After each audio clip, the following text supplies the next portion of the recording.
Hello guys, this is your friend Naruto Audio Fanfics and we are back with a new fanfic. Which is what if Naruto became six-path savior and united the hearts of Yugito, Temari and Kurotsuchi, Part 2. And if you enjoy this fanfic then please press the like button and subscribe to my channel for more fanfic like this. And now let's start the fanfic. And you think that makes up for everything bad about you? The pink-haired girl grumbled as she turned away before adding in a slightly wistful tone. His Sharingan isn't the only thing that makes him amazing. Sasuke seemed unaffected by her comment. Naruto hung his head dejectedly. Sakura. The trio soon reached the clearing, before stopping dead in their tracks, almost comical expressions of shock on the two more expressive genins' faces. Even Sasuke's eyes widened and his mouth opened slightly at the sight that awaited them. Zabuza and Haku had arrived before them. That, they had expected. What they hadn't expected was to see Kakashi leaning against a tree, reading his book, having arrived on time despite all the evidence that such a thing would never happen. Even more surprising was his reaction to their arrival. He glanced at them out of the corner of his exposed eye before putting his book away. He then stepped away from the tree and gave them a slight wave. Hey guys. The copy ninja greeted. What's wrong? You look like you've seen a ghost. Naruto stared at him incredulously. Kakashi sensei. You're actually on time. But you've never been on time. Not since the day we became a team. Sakura said, looking as if she thought the world might be ending. Have I really given you the impression that I can never be punctual? The copy ninja asked. Silence answered him. The Jonin's sweat dropped. To be honest, he probably would have been late, had the Hokage not threatened to give him missions with Guy and his mini-clone, Lee, if he didn't clean up that aspect of his act the previous night. It took all his discipline not to shudder at the thought. Well anyway, let's get started. We'll pick up where we left off yesterday. And Naruto, don't forget your clones. He said, pulling out a scroll. The blonde genin nodded and 10 clones poofed into existence. The doppelgangers groaned as Kakashi opened the scroll and gave them the books. Naruto looked up at his sensei as his clones reluctantly took the reading material. Hey, Kakashi sensei. Why can't we move on to learning new jutsu? I mean, if the tree climbing exercise was enough to let us fight Haku, wouldn't it be better if we spent our time learning some cool new techniques? Sakura put a hand on her hip. Yeah right, what fight were you watching? In case you've forgotten, if Haku was more cold-hearted, you know, like most missing nin you're liable to run into, Sasuke would be dead. And for that matter, you'd probably be too. Hell, if you hadn't awakened your bloodline when you did, you probably would have ended up in the same condition as the Uchiha brat. Zabuza said to the blonde, who immediately looked to the ground.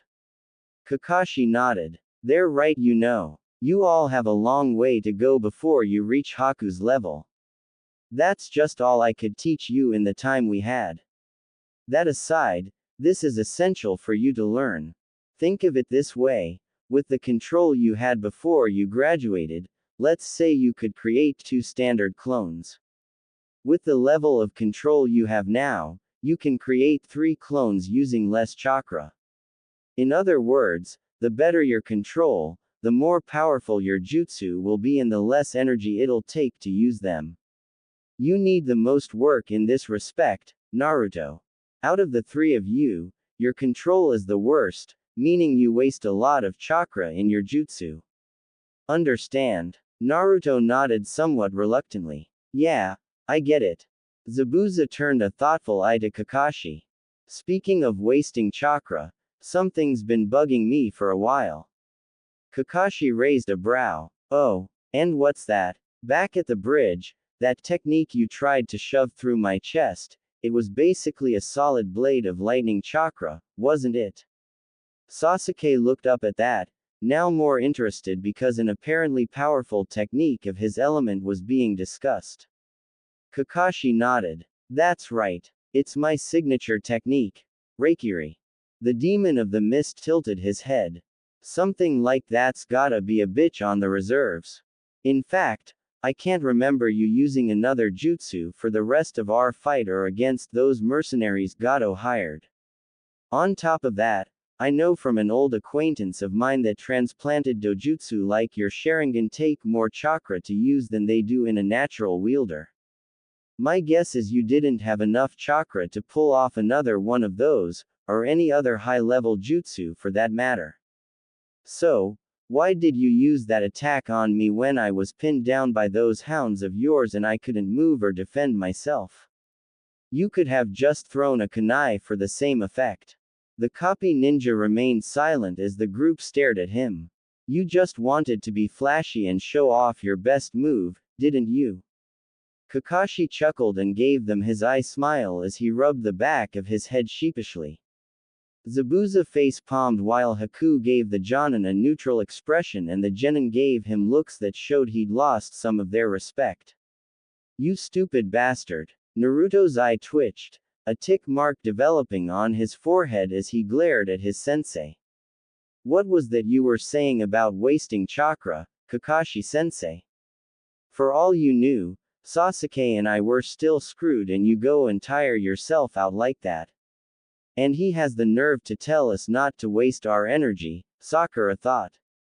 There are times I question how he made it to Jonin, Sasuke thought. Now, I had the utmost confidence in you.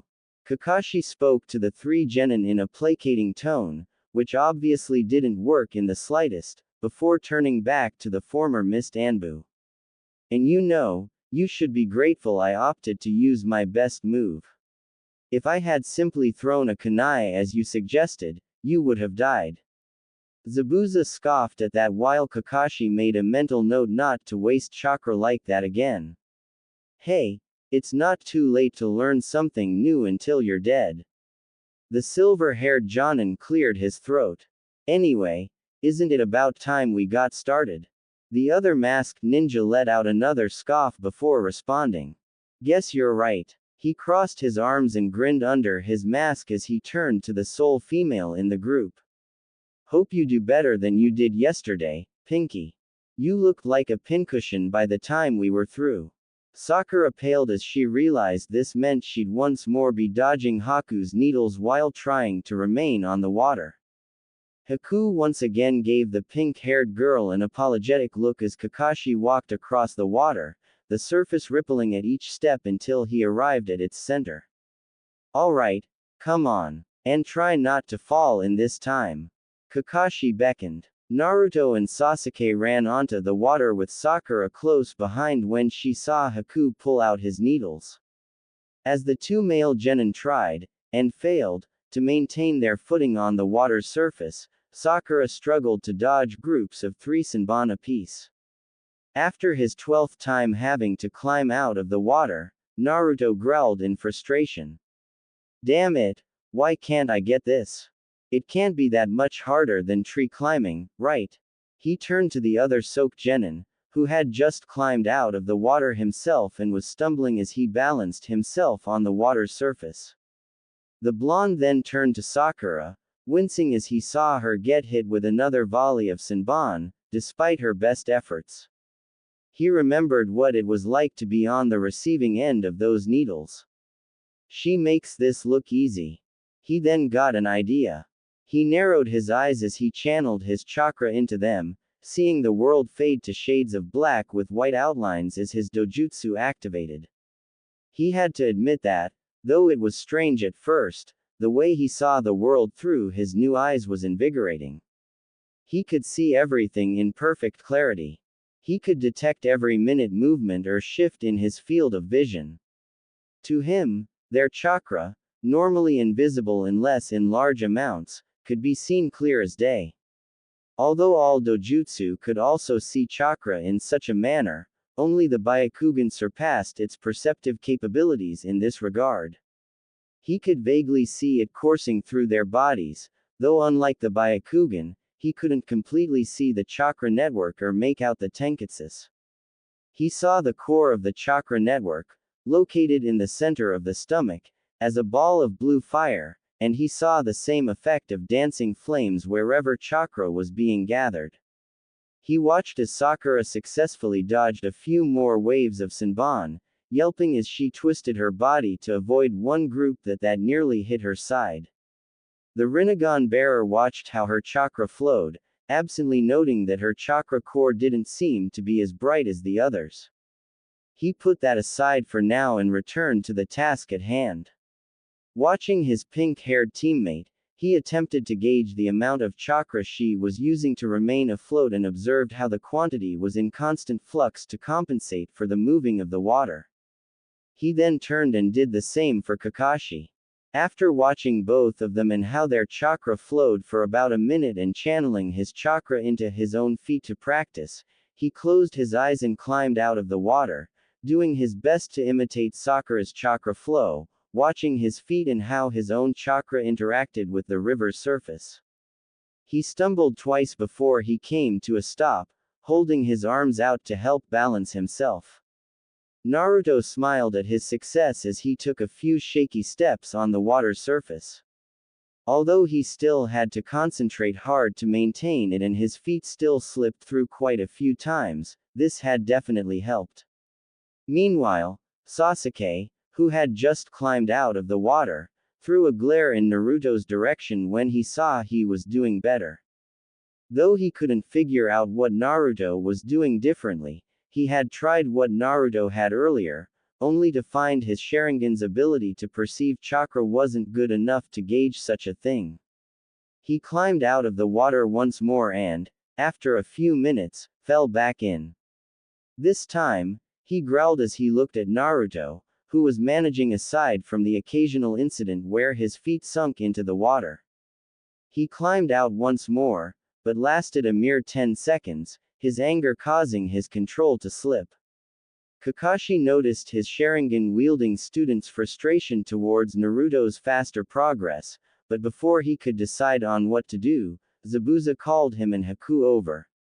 Raising a brow at what the former missing nin could want, he joined him and Haku on the river's shore. Naruto, who soon stumbled and turned his attention back to his feet, Sasuke, who was still in the water, looked curiously after the three. Sakura immediately stopped channeling her chakra and sunk into the water. She had long since passed the point of exhaustion and would have fallen in had it not been for the pressing need to dodge those needles. "You okay, Sakura?" the Jinchuriki asked as he carefully moved closer to her. Zabuza-sensei wasn't kidding, "I need to work on my stamina." The girl replied before turning her head to look at him. "How do you two keep this up? Hope you enjoyed your break, brats." Zabuza called out, getting their attention before his gaze fell the two male genin. "Your control is pathetic. What's your academy teaching you genin these days? You should have mastered tree climbing by the time you graduated and you should have progressed much farther than this after a day." The two glared at him. "I think you could do with some additional motivation. And Sakura, it's time to kick things up a notch anyway." He then nodded to Haku, who proceeded to make the tiger hand seal. "Water clone jutsu," Haku called out, as water rose in front of him, forming 5 copies of himself, all of whom proceeded to pull out Senbon. Sasuke's eyes narrowed as Naruto and Sakura paled. The blonde turned to his female teammate as the water clones lined up at the shore. "Sakura, I think you might have been right about Zabuza-sensei teaching us." The pink-haired genin could only nod. "You brats should know the drill by now," Zabuza said before his gaze turned slightly menacing. "And don't even think about trying to escape underwater." Naruto leapt into the air, dodging a wave of Senbon before landing on the water's surface. He barely noticed how he, and Sasuke too, were now standing perfectly on the surface of the water. His attention was on the needles that could come flying at him from any direction and the dozen that were already painfully lodged in his flesh. The group had spent all day on this. There had been a few short breaks and lunch around midday. Out of the 3, He was in the middle in terms of damage. Sakura had fallen into the water due to lack of energy several times and had so many needles sticking out of her that the blonde wouldn't even bother to try counting them. Sasuke had about half the amount he had stuck in him. Unlike on the bridge, Haku televised his attacks and made sure his needles hit where they'd do the least damage. The three dodged Senbon for a few more minutes before Kakashi's voice rang out. Alright, I think that's enough for today. Haku stopped, his clones falling apart into water as he finally let up. Naruto and Sasuke breathed heavily as they took a moment to rest. Sakura made a slight groan of exhaustion before she simply fell face first into the water, flipping around and floating on her back, unable to even muster the energy to move to the shore. Naruto saw Sakura lying stagnant in the water and took a few steps towards her, his movements shaky due to his lack of control. Sakura, are you alright? Naruto asked as he approached her. Sakura groaned. I've never been so exhausted, my legs feel like lead and I can't feel my arms. I don't think I could even make it to the shore, she said, the tone of her voice conveying her lack of energy to the blonde. Naruto allowed himself to sink into the water and wrapped his arm around her, pulling the pink-haired girl to the shore. Thanks, Naruto, she said. Normally, she would be somewhat disappointed that Sasuke wasn't the one who helped her, but right now, she didn't care. Don't mention it, the blonde replied as he swam back to shore with his teammate in tow. Sasuke, who had just reached the shore, looked back for a moment as Kakashi began to make a fire for his three soaked students. Cold he may be, but he wouldn't have left Sakura in the water. Seeing that Naruto was taking care of it, he began the task of pulling the Senbon lodged in his skin out. Naruto soon reached the lake's edge and helped Sakura to the fire, sitting her down before they both joined Sasuke in removing the Senbon stuck in them. The ice user looked down at the three genin. Sorry, guys. Naruto looked up at the androgynous teen. It's no problem, you were just doing as you were told. He said before wincing as he removed another needle. Well, I have to admit this worked out well. We'll have to keep this up until you master the exercise. Kakashi said, causing the pink-haired girl to groan. Hey, Naruto. Sasuke spoke up, giving him a slightly irritated glance. Naruto looked a little surprised that Sasuke spoke up to him before he glared slightly at his fellow dojutsu user. What do you want? Sasuke seemed to struggle with himself for a moment. He didn't like asking for help, and the last time he asked the blonde for help returned to the surface of his mind. After a moment, Sasuke responded. How did you suddenly improve back there? Naruto's eyes widened before a mischievous glint appeared in them and a smirk spread across his face. What do you mean, Sasuke? He asked while shrugging his shoulders. The raven-haired boy gave him a fierce look. You know what I mean. Naruto raised his hands in a placating gesture. Alright, I was just playing, he said, the smirk never leaving his face. I just used my dojutsu to see what Sakura and Kakashi were doing with their chakra and imitated it. Sasuke's eye twitched. What? Don't tell me the Sharingan can't do that. Guess the Uchiha clan's not so great after all. His rival grit his teeth in anger at that. Sakura threw the blonde an angry stare. Naruto, shut up and stop mocking Sasuke. Don't act all superior just because you have a better bloodline. She normally would have hit him for that, but 1, she was currently too tired, and 2, she was kind of grateful to him for pulling her out of the water. Naruto squinted his eyes and pointed at the raven-haired genin. But he thinks he's better than everyone because he's from the great Uchiha clan. He said the clan's name with sarcasm. He didn't think being from a great clan, even being the last survivor of a clan, made someone great or special. He thought his new eyes were kind of cool and would brag about them, but he didn't really think he was any more special than he was before either. What's wrong with rubbing in that his clan isn't so great after all? Maybe the fact that he's still the rookie of the year and you're still the dead last. Sakura replied sarcastically. Those eyes might be the most powerful bloodline in the world, but that doesn't change that you're still a sorry excuse for a shinobi. And they're not going to do you much good until you actually learn to use them. Naruto hung his head down before his and the other genin's attention was drawn by a laugh from Zabuza. Ha! A sorry excuse for a shinobi? You're one to talk, he said, his eyes showing amusement. While it's true, the kid needs a lot of work, at least he showed some talent back in Wave. I hate to admit that a genin pulled one over on me, but he did mastermind that trick during our first encounter and he has managed to learn an advanced jutsu fresh out of the academy. So far, all you have going for you are chakra control and book smarts. If the two of you fought seriously right now, he'd beat your sorry into the ground. Now Sakura hung her head. Naruto, though grateful that for Zabuza's support, was about to protest what he said about Sakura when Kakashi spoke up. Alright, settle down, guys. Kakashi commented before directing his gaze to the three genin. It's nice to see you still have enough energy to fight amongst yourselves, but depreciating each other like this is hardly productive. Now, if you're all finished pulling the Senbon out, I brought some snacks. Once the group had finished their snacks and the genin had completely dried off, they all got ready to leave as Kakashi put the fire. The group had finished their snacks and the genin had completely dried off, they all got ready to leave as Kakashi put the fire out. Sakura, Haku said and the girl made a sound of acknowledgement.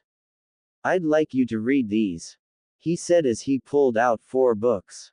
Sakura raised a brow as she took them, looking at the cover of the one on top. The Encyclopedia of Plants. Haku nodded. The other 3 are on human anatomy, the making of healing salves, antidotes and poisons and basic treatment of injuries. As I said, I believe you would make a good medical ninja. These are things you have to learn before you can really call yourself one. Even if you're not interested or it turns out that it's not your cup of tea, they're still an interesting read, or at least I think so. And it may come in handy someday. Sakura smiled. Though she still felt some slight ill will towards the boy for defeating Sasuke and making him appear dead, Sakura had to admit he was a nice person. Thank you, Haku. I'll be sure to take a look at them. The older boy smiled back. You're welcome. I hope there's no animosity from our training. Sakura shook her head. Nah, it's like Naruto said, you were just doing as you were told. She said before seeing Sasuke walking away. Hey, Sasuke. How about we go get something to eat on our way home?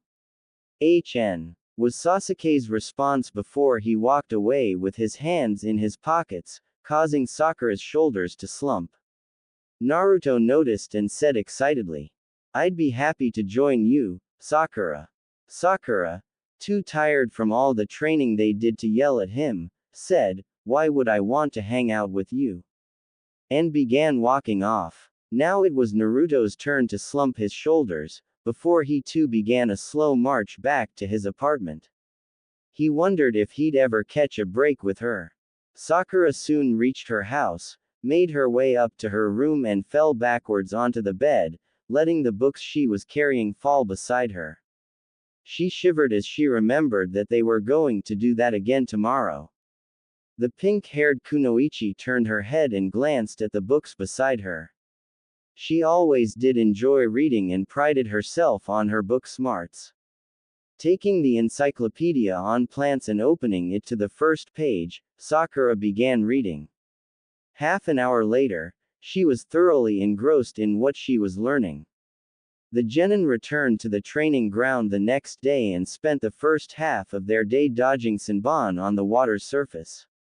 They continued until their break, when Naruto once again had to pull a completely exhausted Sakura out of the water. They had lunch together and now stood before their senseis. We're going to do something a little different today. Kakashi began, taking a few steps forward. You three are going to spar with each other, first Naruto and Sasuke, with the winner fighting Sakura.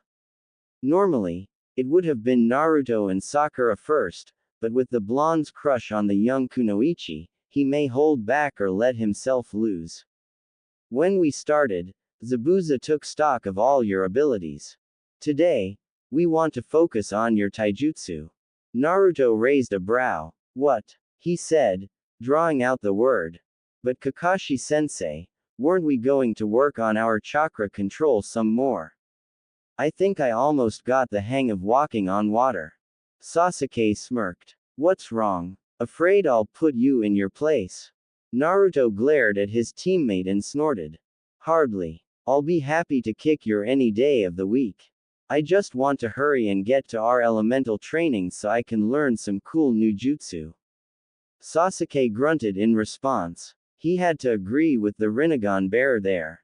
Though he was still a little irritated by the fact that he didn't have the affinity his clan prided itself on, he wasn't going to let that hold him back, and he was looking forward to seeing what he could do with his element. Well, we felt that, since we were working on your chakra control, we should look at all your basic skills. They are important, you know. You'll suffer down the line if you skip ahead to the more advanced arts without mastering the fundamentals. Kakashi explained. Zabuza crossed his arms as he looked down at the genin. Once we see how far along you are with the basics, we'll correct anything that's lacking and work out what fighting style would suit you while perfecting your water walking skill. After you've got a handle on the basics and begun forming your own fighting style, we'll start your elemental training. You should be able to work all this out and at least learn a few elemental jutsu before the exams start. We'll also try to improve your teamwork, though as I mentioned earlier, we won't devote as much time to that. And if you learn quickly enough, we'll get you started on collaborative jutsu. Collaborative jutsu? Sakura inquired, and Naruto looked at the Jonin with a curious expression. Those words also caught Sasuke's interest. The Uchiha frowned slightly as he listened intently. Collaborative jutsu refers to techniques that are a combination of several jutsu or a jutsu that requires multiple users. Zabuza explained. Kakashi nodded. For example, you've all learned that the wind element is weak to the fire element, right? If you were to try to combat a wind technique with a fire one, unless the wind technique is far more advanced and powerful, the wind will feed the flames and backfire on you. However, if you were to combine a wind technique with an ally's fire jutsu. Naruto grinned. I get it. You'll get a huge firestorm, right? Kakashi nodded. Correct. Another example would be a barrier technique that requires multiple users to create and maintain. Anyway, for that reason, we've decided to start Naruto off with the water and wind elements. That way, you'll have all the elements and potential combinations between you. Naruto looked excited as he thought of what lied ahead of them. And what about trying out sub-elements? I think you should master all the primary elements before you try to learn those, if you even can. You would need to master the composing elements anyway, so even attempting that is a long way off. And of course, it wouldn't matter if Haku isn't willing to share his family's unique jutsu with you. Kakashi said, giving Haku a glance at the end. The androgynous teen shrugged. I don't mind. If he is capable of learning it, I have no problem teaching him my clan's arts. Kakashi gave the boy one of his eye smiles. Glad to hear it, he said before moving to the center of the clearing. Now, let's begin. Naruto, Sasuke, take your places. And Naruto, don't forget your clones. The two genin took their places, Naruto taking a few moments to create 10 shadow clones, who were given a scroll containing a few books by Kakashi and, after groaning about the titles and some coaxing, began reading on the outskirts of the training ground. Sasuke smirked as he got into his combat stance. Ready to lose, Naruto? Naruto gave a grin. That's my line. Today's the day I finally wipe that smug look off your face. In your dreams, loser. The Uchiha scoffed. There was a moment's pause before Kakashi raised his hand. Alright guys, no dojutsu okay. And, begin. The two genin charged at each other, both looking forward to this fight. Naruto wanted to show his rival that he wasn't the same person he was in the academy, and Sasuke wanted, if subconsciously, to prove to himself that he was still above the blonde after the events at Wave. As Naruto neared his opponent, he threw a punch at the raven-haired boy. Sasuke grabbed his wrist with his right hand as the fist approached and redirected the blow, bringing his own fist up to deliver an uppercut to the blonde's face. Naruto leaned back, narrowly evading the attack before lashing out with a sweeping kick, forcing the Uchiha to let go of his hand and jump backwards. Before Sasuke had even landed on his feet, the blonde Jinchuriki had launched himself at his adversary. Having remembered the lessons from Wave, Naruto channeled chakra to the bottom of his feet in order to increase his speed, allowing him to move faster than he normally could. This allowed him to close the distance between him and Sasuke very quickly. It was clear that Naruto had every intention of ending this battle as fast as possible to show Sasuke who the best ninja on this team was. The moment Naruto reached his raven-haired opponent, he reared his fist back near his head, as if winding up for the pitch, and shot it forward towards Sasuke's head. Even without the use of a dojutsu, it was clear that Naruto had pumped a lot of chakra into his attack. His entire fist was coated in writhing blue energy. The attack was one that would be quite devastating if it had actually hit. Sasuke had seen the punch coming quite a while before it was actually thrown. It was kind of not to with the way Naruto cocked his fist all the way back, like he was expecting the extra distance to increase the power. What he forgot to think about was that, even if it did increase the power, launching an attack from that position added to the length that his fist needed to move, which in turn increased the amount of time it took for his fist to go from point A to point B, with point B obviously being Sasuke's face. Therefore it came as no surprise to those watching when Sasuke was able to dodge the attack. A deft and nimble sidestep followed with a slight use of his hand to nudge the blonde's attack aside caused it to miss entirely. At the same time, Sasuke quickly stepped into Naruto's guard, where he countered by landing a powerful blow on the blonde genin's stomach.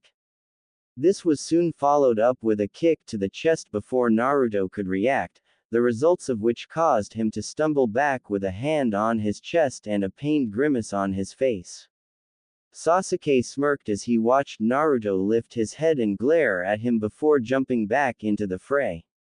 The two began to exchange blows, Sasuke deflecting Naruto's attacks and countering, while Naruto avoided most of the Uchiha's attacks. As the Jonin watched, Zabuza confirmed his assessment. Though it was true, the blonde's taijutsu was passable, but that was due to his strength and speed, which were decent. His style was more like that of a brawler than a ninja and not really that effective. He relied on his unpredictable strategies, his stamina and his clones to overwhelm his opponents. Sasuke used his family's taijutsu style, and he had to admit he was good at it given his age. It didn't help the blonde that his opponent was faster than he was, making this fight fairly one-sided. Seeing Sasuke throw a punch at his chest, Naruto raised his arms and crossed them over his chest. Feeling his rival's fist collide with his guard, he prepared to launch a counter-attack before he felt the wind get knocked out of him. Capitalizing on the opening created when Naruto blocked his punch, the Uchiha had brought his knee to the blonde's stomach. As Naruto bent forward involuntarily, he saw Sasuke's fist rising towards his chest. Having no time to react, all he could do was watch the fist collided with his chest. The next thing he felt was a left hook to the face that sent him staggering back. He managed to stay on his feet, determined not to let his rival win again.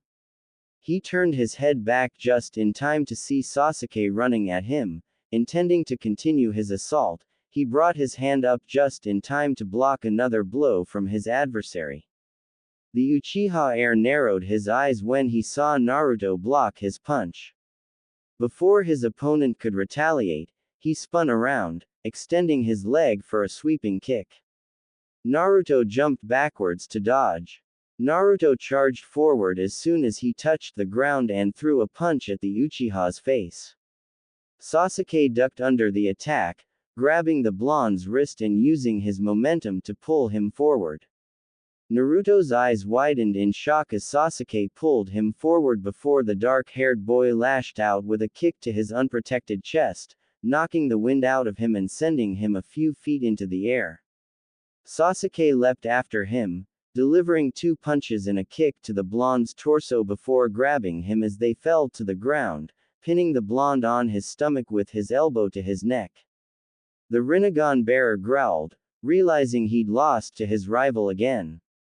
"Well, I guess that's it," Kakashi said as Sasuke let the grumbling blonde up. "Yeah, way to go, Sasuke." Sakura cheered from the sidelines. "All right, girly, you're up next. Take your place." Zabuza spoke, grinning under his mask as he saw Sakura's shocked expression. Sasuke felt this was a waste of his time. He wanted to fight strong opponents. Naruto now counted among people he considered worth testing himself against after his actions in Wave. Sakura, not so much. Sakura got into a combat stance, not sure she'd be able to attack, but she'd at least try to defend herself. Both Jonin noted that her stance was the generic one taught to all students at the academy. After a moment, Kakashi once again raised his hand. "Begin." What followed wasn't even worth being called a match. Sakura's stance at the beginning was a textbook perfect example of her chosen style, which was actually something of a problem. Now, while having a perfect stance is a good thing, the technique taught at the academy was never meant to be anything more than a placeholder.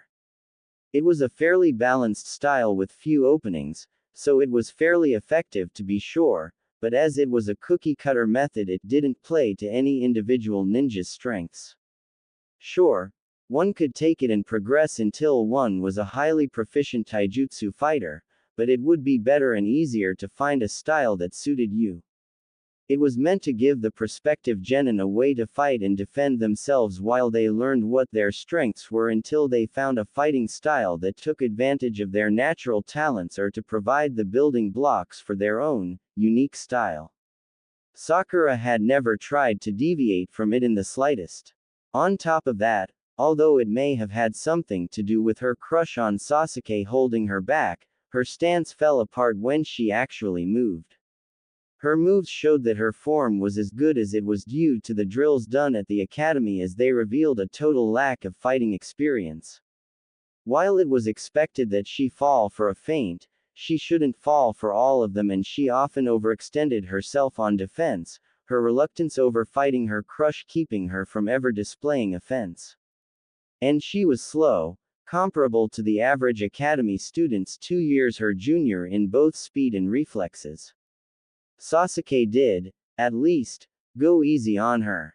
His attacks weren't meant to hurt her, simply to open up her guard so he could take her down easily.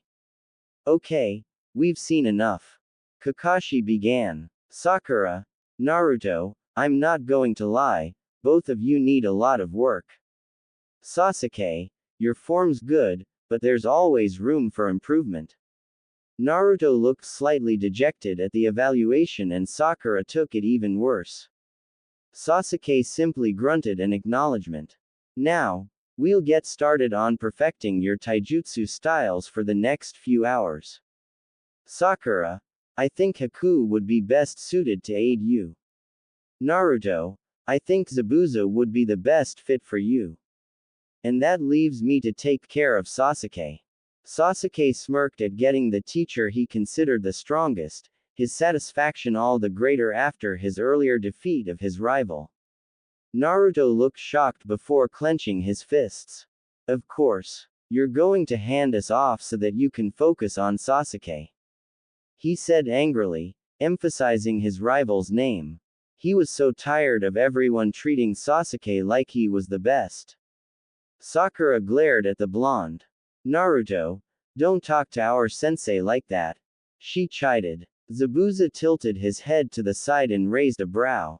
Oh, you don't like the idea of training under me, brat? He asked in a slightly annoyed tone. No, I just don't like that he's playing favorites. Now, Naruto, calm down. I have my reasons for this. Kakashi said, moving his hand in a placating gesture. He actually wanted to train Naruto as much as he wanted to train Sasuke. The two were the last relatives of the deceased members of his team, not counting Sasuke's brother. But the less said about him, the better. Oh yeah, like what? Zabuza's just better suited for what I have in mind for you, and I'm better suited to help Sasuke. Kakashi shrugged. One of my own teammates, from when I was a genin to a jonin, was an Uchiha, so I have a good grasp of their fighting style. I'm also the only other person in the village with the Sharingan. You Naruto, right now, are a power-type fighter. You overwhelm your opponents with your strength, which is how Zabuza fights when he's not relying on stealth. The explanation calmed the young Uzumaki down a bit, though he still looked annoyed. On top of that, I think you might have some untapped potential in stealth. You did manage to paint the Hokage monument without anyone noticing. Haku gaped while Zabuza gave his fellow Jonin an incredulous stare. What? Kakashi shrugged. Shocking, isn't it? But true. He somehow managed to cover all the Hokage's faces in graffiti and no one noticed until he was almost finished. It should go without saying that such a thing is a quite impressive feat, especially in a ninja village. Naruto gave a prideful chuckle while Zabuza looked at the monument in disbelief. Yeah, and then he had to spend all day cleaning it up. Sakura reminded him, deflating the blonde. Fine, Naruto said after a pause before throwing Kakashi a light glare. I guess I can't complain. I am getting trained by the guy who threw you into a ball of water, forcing your genin to bail you out. Zabuza chuckled as Kakashi's eye twitched slightly. Well, the kid and I might get along after all. Zabuza thought as Kakashi was reminded of his near death. Don't mock our sensei, Sakura admonished. Cha, you tell him. Her inner self spoke within her mind. Let's get started already. Come on, kid, Zabuza said, walking away and gesturing for the blonde to follow as Haku did the same for Sakura. The former mist ninja led the blonde into the forest until they found another clearing. Boy, let me be frank. I'm surprised you managed to graduate. He spoke in a blunt tone, causing Naruto's eyes to widen before his expression shifted into one of anger. The blonde took a step forward in an attempt at a threatening gesture. What? Until now, your control sucked. You fight like some brawler instead of a real ninja. You have no real stance or taijutsu style. And from what I've been told, you only know one jutsu outside the basic ones. If that stunt you pulled on the bridge is any indication, you don't even have a real grasp of the basics of shinobi combat. Let's face it, you haven't shown any actual talent. The only way you could possibly win a fight is by overwhelming your opponent with the sheer number of clones you can make. Shut the hell up. If that's true, then how did we get Kakashi-sensei out of that mess you put him in? Zabuza's eyes narrowed and Naruto smirked. What's wrong? Embarrassed that you got outsmarted by a genin. Well, if you're so confident, why don't you show me what you've got? Gladly, Naruto said as he charged at Zabuza, activating his dojutsu as he closed the distance. Naruto reached into his weapon pouch and threw 4 shuriken at Zabuza, who easily deflected them all. Thinking he saw an opening as Zabuza knocked the last projectile away like the back of his hand, threw a punch aimed at the Jonin's chest. Zabuza easily caught the attack, brought his knee to the blonde's chest and kicked him hard enough to send him across the clearing and into the tree hard enough to shatter the bark, causing splinters to rain down as the boy fell to the ground. Naruto shifted into a crouch and deactivated his dojutsu, bringing his hands together to form a cross-shaped hand sign. Shadow Clone Jutsu. In a huge explosion of smoke, Zabuza found himself surrounded by clones. Zabuza gave a short laugh as the clones charged at him from every direction. None of them even lasted a second. Zabuza felled each clone in a single attack. Come on, kid. Do you honestly think this is going to help you? All the clones jumped back and launched shuriken at the former mist ninja from every direction. Zabuza grabbed his sword and spun, deflecting them all with a single movement, only for every one to transform into a clone of the blonde. Zabuza scoffed, easily destroying all the clones. Only for his eyes to widen as Naruto's fist came out of the smoke cloud inches away from him. Using the smoke from the clones as a cover, pretty good. He smirked as he leaned back and spun, extending his leg and kicking the blonde, sending him into the ground, bouncing twice before coming to a stop on his stomach. Naruto got on one knee, wiping some blood off of his mouth as the remaining clones prepared to launch themselves at the masked Jonin, who simply crossed his arms and waited. The Rinnegan bearer threw every attack he could at Zabuza, to no avail. Zabuza destroyed the final clone with a kick before finally deciding enough was enough. Seeing Naruto brought his hands together to create more clones, the swordsman shot forward, punching Naruto in the stomach before delivering another harsh blow to his face, sending him to the ground. When he tried to get up, Zabuza brought his foot down on his back, pinning him to the ground. You done yet? Zabuza asked as he looked down at the genin, who struggled for a few moments before giving up. Zabuza moved his foot off of his back and Naruto slowly rose to his feet. See kid, your entire fighting style revolves around overwhelming your opponents with those clones. Without them, you've got nothing. You're not even throwing your punches or kicking properly. You've got a pretty good grasp of exploiting weaknesses, not that that's going to do you much good with your limited abilities. Those eyes of yours won't help you either, if you don't know how to use them. From your lack of control, I'm guessing you can't even dispel genjutsu and you've got one technique outside the basics. I'll admit, your strategies are good, but you're not going to get anywhere relying on clones and that ridiculous stamina you've got. Naruto hung his head. But, this means you're a blank slate. You're just a rookie, it's not surprising you've got nothing going for you yet. Everything you're lacking, you can learn as long as you actually put some effort into it and don't expect everything to just come to you. Even geniuses have to work at this. As for your taijutsu, all we've got to do is find the style that best suits you. Your strategies and your ability to learn such an advanced jutsu despite how recently you became a ninja shows you have potential that hasn't been exploited yet. Naruto's head rose as Zabuza continued, until a smile spread across his face when he finished. So, kid, you ready to get started? Do you even have to ask? You're talking to the guy who's going to be Hokage someday. Naruto said. Zabuza gave a short laugh. That's so. Yep. So throw everything you've got at me. Naruto pumped his fist confidently. His confidence didn't waver, even as a sadistic smirk broke out under Zabuza's mask. The door to Naruto's apartment opened, revealing a beaten and bloody blonde who entered and closed and locked the door behind him. He then dragged his feet through his apartment, heading straight to his bed before falling face forward onto the mattress, not even bothering to change out of his bright orange tracksuit.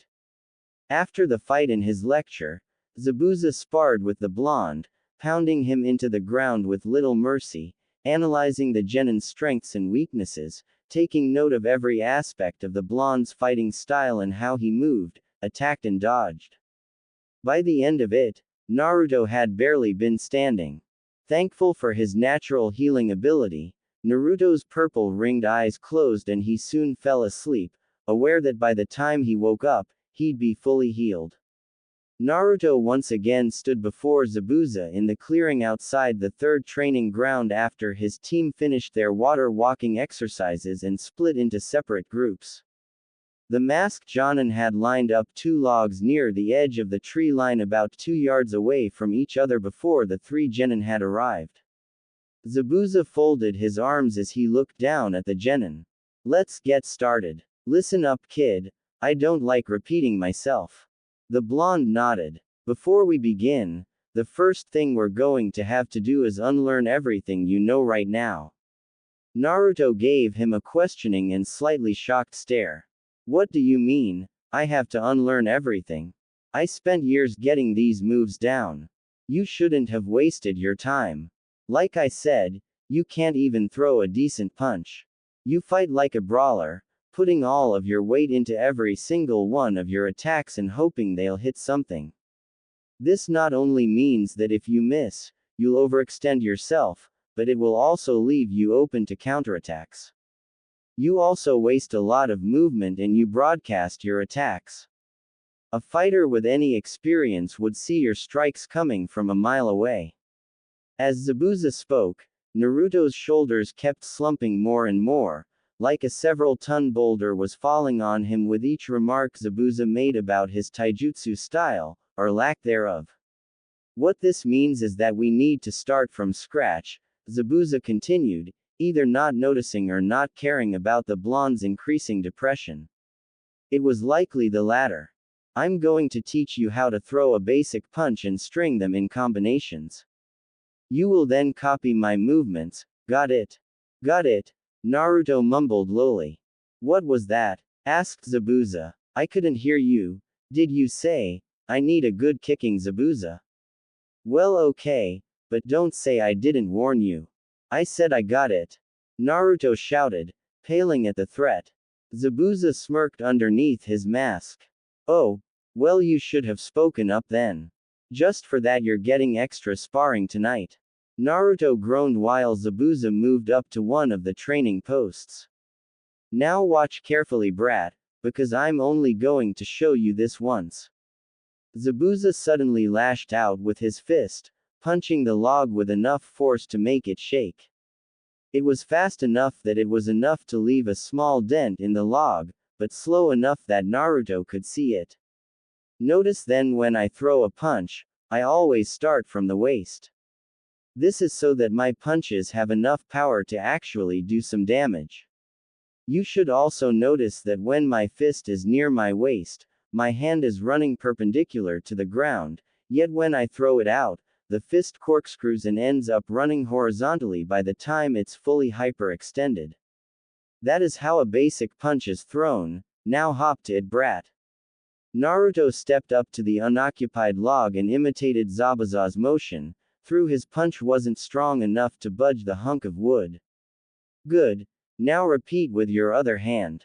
The demon of the mist watched as Naruto did as told before turning to him, waiting for his next order. Don't just stop, dumbass. Keep it up until I tell you otherwise. Naruto growled slightly at the insult. What was that? Rather than answer, the blonde began throwing punches at the log. Zabuza watched Naruto continue this for a few minutes before stopping him and showing him a 4-hit kata comprised of 2 punches identical to the previous ones with 2 kicks in between. The Jonin then stepped back and watched as his temporary student repeated these movements. Eventually, due to the monotony of the act and muscle memory, the boy put too much weight into one of his punches. Zabuza's eyes narrowed as he saw the blonde begin to fall back into his old way of fighting. Stop. Naruto stopped mid-punch and turned to the swordsman with a raised brow. What's wrong? You screwed up, that's what. You lost focus and let your moves get sloppy. The masked man stated before walking away. Naruto tilted his head and then his eyes widened when Zabuza returned, carrying 2 boulders, each about 3 times the size of the Rinnegan bearer's head. Zabuza walked up to the boy as though the stones were as light as feather before dropping them at the blonde's feet. Pick those up and give me 20 laps around the clearing. What? Naruto yelled. You heard me. Now get to it, Zabuza said before pulling out a kunai. Or do you need some added incentive? It works so well with your water walking. Naruto's eyes widened, a trace of fear spreading across his face.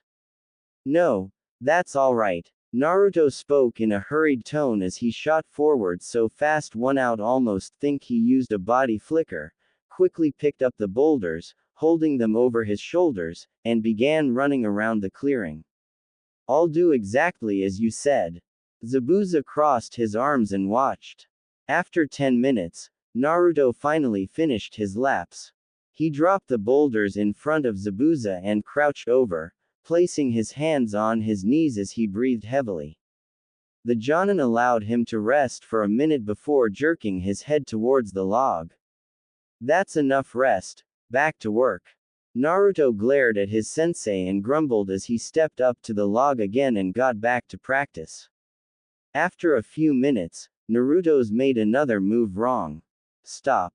You screwed up again. Start running. Naruto turned back to Zabuza, his mouth agape and his eyes wide, before picking up the boulders and making another set of laps around the clearing.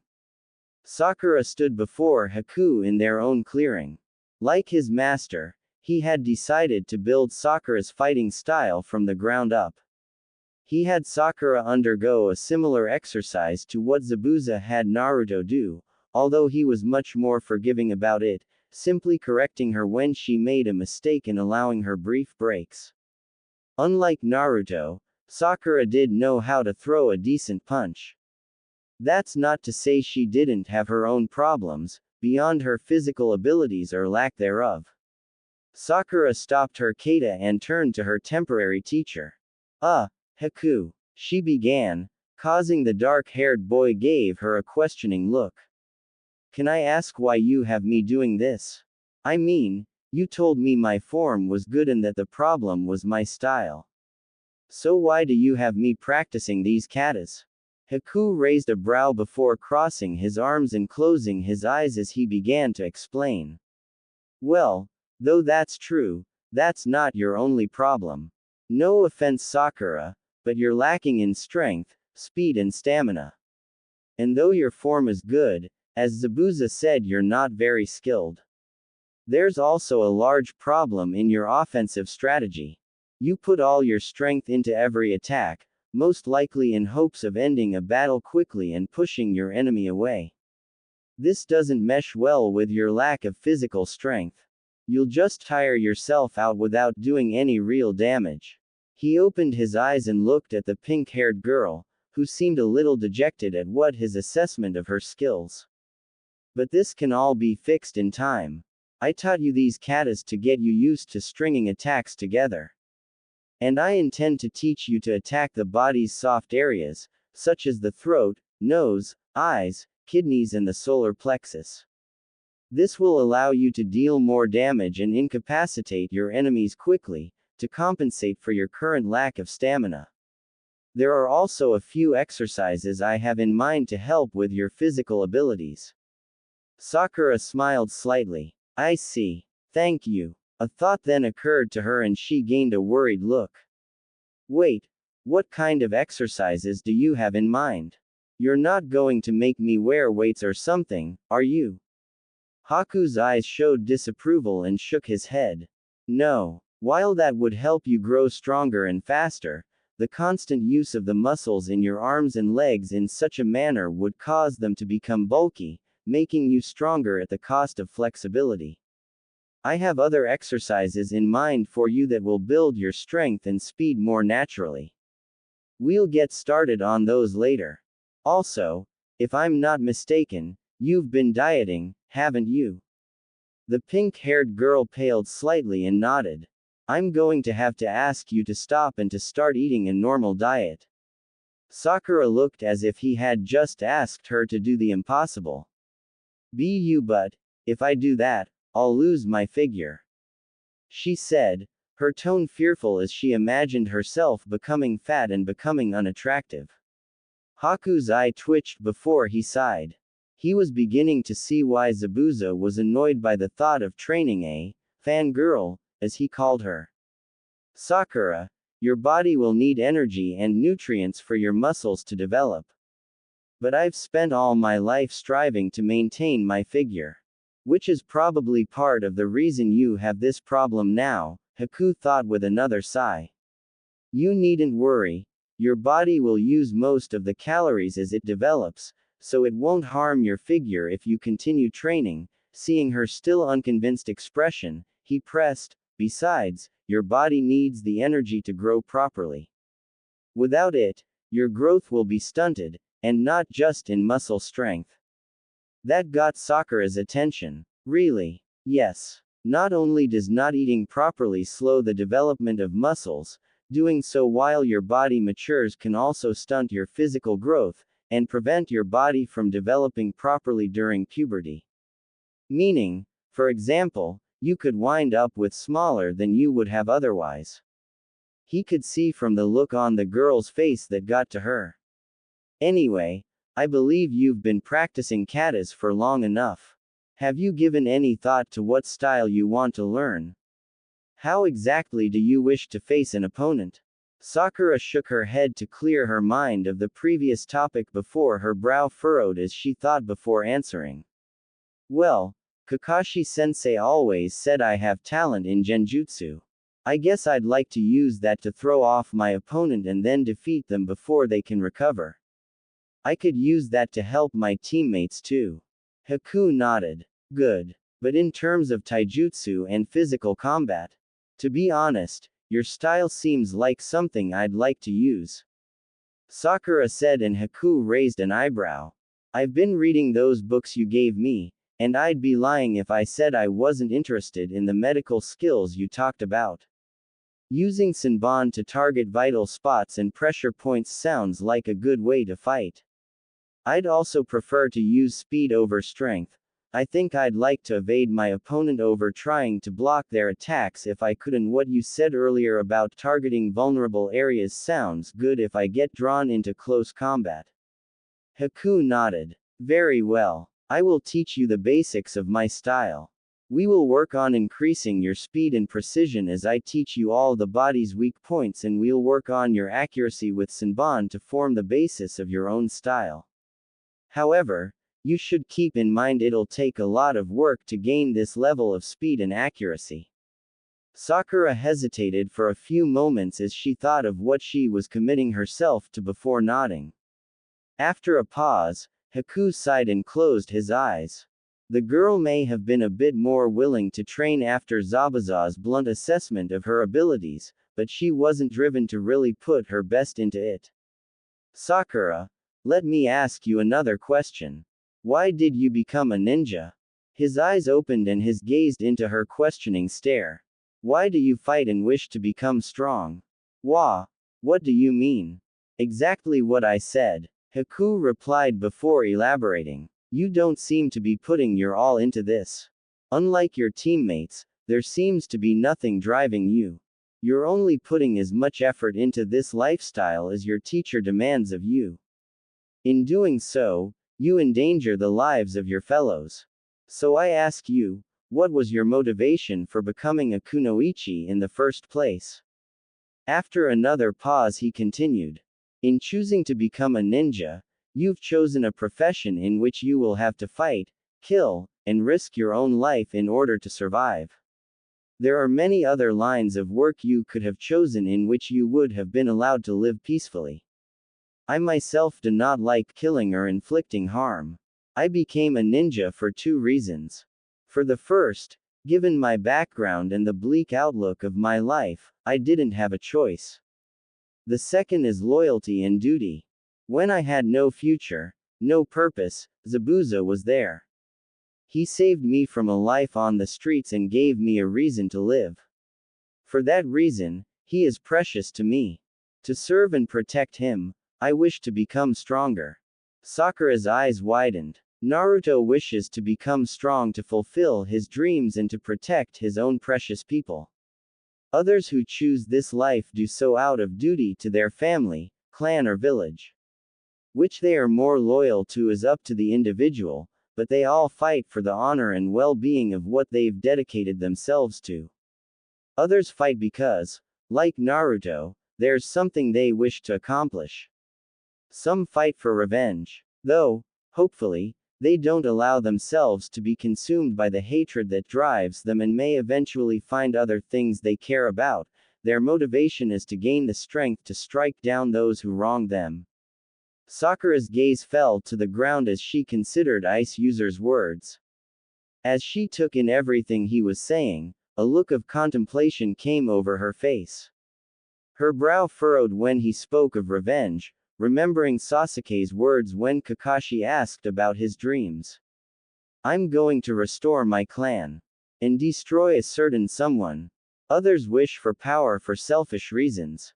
They care little, if at all, for the things others hold dear or even the lives of others and care only for their own advancement, always craving more power and recognition. Perhaps for selfish goals, perhaps simply for power's sake or out of a desire to be the strongest. Either way, they seek to grow strong for themselves. Haku's expression turned serious. What do you fight for, Sakura? I, Sakura muttered, still staring at the soil.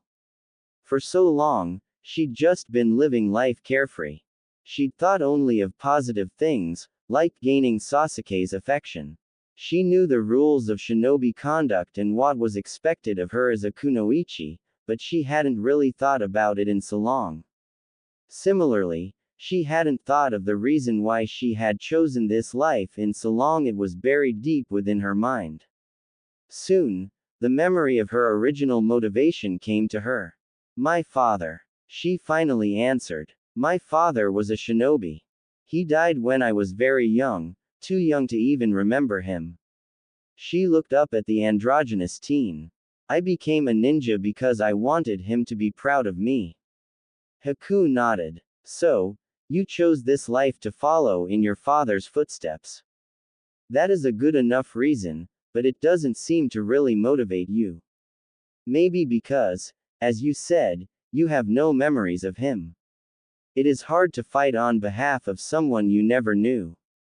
Personally, I believe that one can only awaken their true strength when they have someone or something important that they wish to protect. He let his words sink in. Think of what I've said, and what you really wish to do or accomplish with what you learn. For now, let us begin, if you are ready. After a moment Sakura nodded. Follow my movements as best you can. The boy said before shifting into a combat stance, which she imitated. Okay, Sasuke. Kakashi began as he looked down at the last Uchiha in Konoha, who was sitting with his arm propped up on his knee, panting slightly.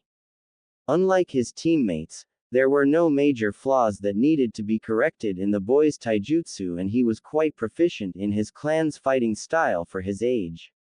There was always room for improvement, however, and he was sure what he was doing here would not only help with one weakness the boy had at the moment, it might also help deflate his ego a bit.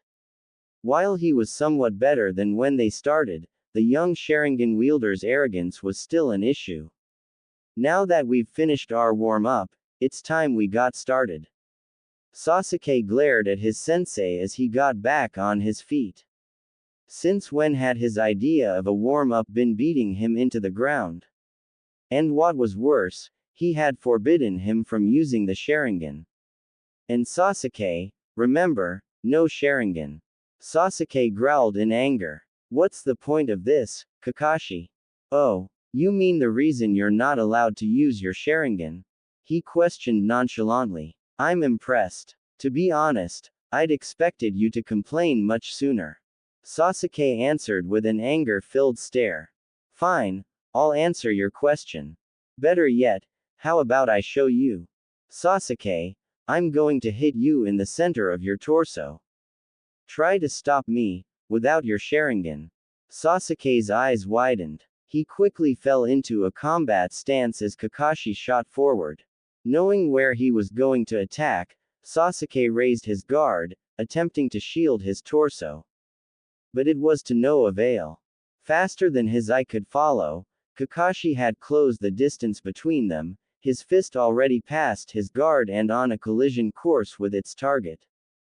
Pain coursed through his system as his sensei's fist smashed into his solar plexus, the impact sending him flying through the air. The onyx-eyed boy landed on his back where he grabbed his stomach and chest, coughing as he tried to breathe. He gave his teacher a one-eyed glare while he tried to catch his breath. After a few moments, he began to stand. "Do you understand what I'm trying to accomplish?" the copy ninja asked. Seeing Sasuke's fierce look, he sighed. "I guess not. Okay, we're going to do this again. And this time, since I know you're just itching to do so, you may use your Sharingan. Now, try to stop me." Sasuke smirked. Within the blink of an eye, his coal-colored irises bled crimson, 2 tomo marks appeared in his right eye, while one appeared in his left as he activated his clan's dojutsu. With the power of his clan's Sharingan, blocking his sensei's attack would be easy. Or so he thought. He saw the attack coming a mile away. It was as if Kakashi's fist was moving in slow motion. He could see everything. He knew exactly where the attack would hit, when it would hit, and could even judge the timing it would take to properly deflect the attack. It was with a slow widening of his eyes that Sasuke realized he still couldn't block. He could only watch as his sensei's attack rapidly approached, his eyes seeing the movement a second before it occurred, but his body simply too slow to keep up. He saw the fist once more pass his guard, now too close to avoid or dodge. He got hit hard. He hadn't even had the time to brace himself before his teacher's fist was buried in his gut once more, launching him into the air. It was there that it really sunk in, that horrible feeling of seeing something coming, but being completely unable to avoid or stop it. He landed on his back, holding his stomach and coughing as he tried to catch his breath. Kakashi looked down at the coughing boy. "Maybe now you can understand," the silver-haired Jonin began, causing Sasuke to look up at him as he tried to breath. "Your Sharingan didn't help you at all, did it? The Sharingan certainly is an impressive tool, but it's just that a tool, no matter how powerful, doesn't make a ninja truly great. Even though you knew where I was going to hit you, even though your Sharingan allowed you to predict my movements, you weren't able to avoid my attack. Your body simply wasn't able to keep up." He paused as he allowed his words to sink in and waited for Sasuke to sit up before continuing. "As you know, the Uchiha style relies on your ability to predict your opponent's moves and counter them, which is why you're not allowed to use your dojutsu. We're training to improve your speed and reaction time, and using your eyes would hamper that. After all, if you see my attack coming from a mile away, then you would prepare for it rather than simply react." Realization dawned in the genin's eyes at that, now understanding the reason he wasn't allowed to use his clan's famed eyes. "Now, answer me this, Sasuke. My attack just now, if you were able to respond quickly enough to deflect it without the Sharingan, what would you be able to do with it?" A smirk spread across Sasuke's face and the Jonin nodded. "I see you understand. Good. Of course, we'll need to train your Sharingan too, but that will come later. Now, get back on your feet." The silver-haired man waited for his student to stand and hoped he took his words about his bloodline to heart. As the sun stood just above the horizon, Naruto laid on the ground before Zabuza. Zabuza looked up at the darkening sky for a moment before his gaze fell back to the blonde. "All right, I'd say that's enough for today. I'd say we made some good progress here," Zabuza said. "That's good," Naruto said weakly. "Good night." His head then fell, hitting the ground as he went limp. "Wah! Hey!" Zabuza stepped forward, eyeing the unconscious genin. He nudged him with his foot twice, hoping for a response. When there was none, he sighed. He then kneeled down, picking the blonde up and swinging him over his shoulder. He then stood up and walked through the trees back to the main training ground. When he neared Kakashi, who was standing before an exhausted Sasuke, turned to him. "Ah, Zabuza. I see you pushed Naruto a bit hard." Zabuza snorted. "I see the stories I've heard about you left out that you have a talent for stating the obvious." Kakashi smiled at the former mist ninja. "They also tend to leave out my humble personality and glowing sense of humor." "Yeah, I'm sure they just forgot to mention those." Zabuza replied in a deadpan voice. "Now, you mind telling me where this brat lives?" The next day, Naruto continued to repeat the set of moves that Zabuza had shown him.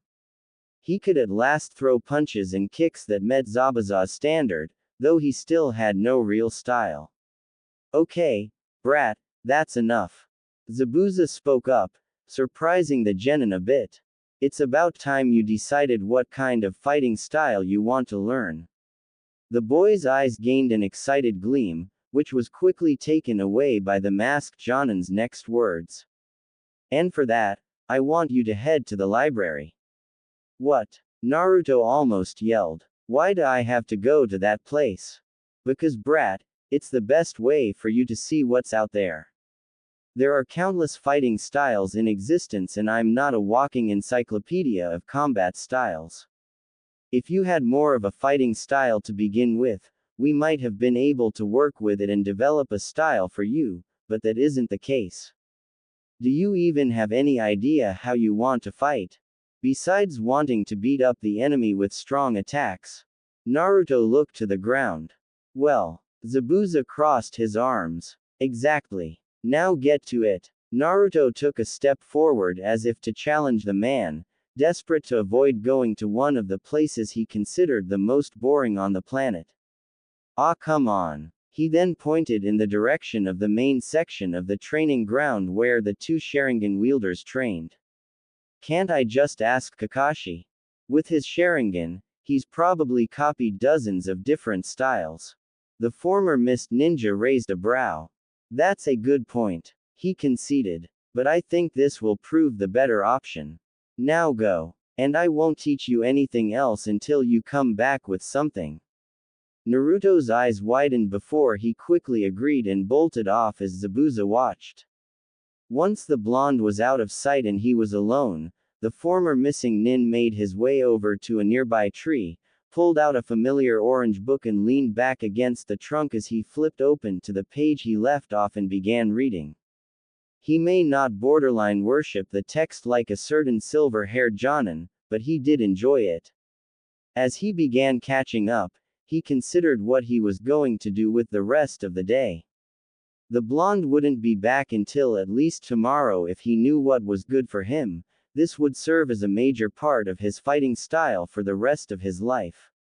After making a brief stop at his apartment to get his backpack, Naruto found the village's library easily enough, though it had taken a while to find someone willing to give him directions.